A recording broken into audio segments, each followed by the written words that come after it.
The leader's photo was one of the few events which went according to plan.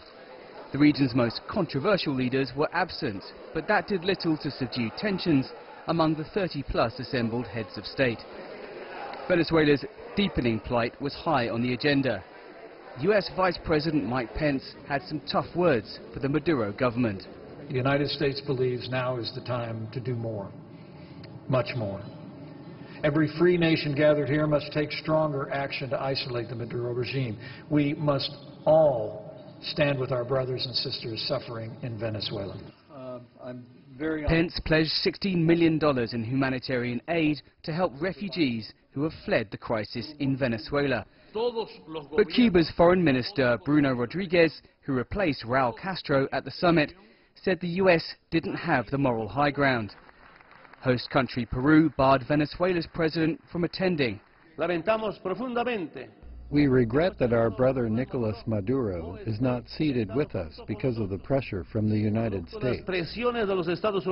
Thank you. Good morning, ladies and gentlemen. Nevertheless, most leaders condemned the humanitarian and financial situation in Venezuela. The presidents of Argentina and Colombia said the region should not accept what happens in the country's elections next month. We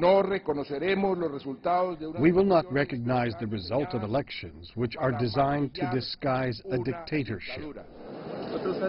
US President Donald Trump bowed out of the summit ahead of the airstrikes on Syria. And while most nations voiced tacit condemnation of the alleged chemical weapons used by Syria, Canada supported the military action. Canada stands with our friends in this necessary response, and we condemn in the strongest possible terms the use of chemical weapons in last week's attack in eastern Ghouta. Ironically, at a time when Latin America is engulfed in the biggest graft scandal in its history, the only unanimous point of consensus at this summit was the approval of an anti-corruption declaration. Dan Collins, CGTN, Lima.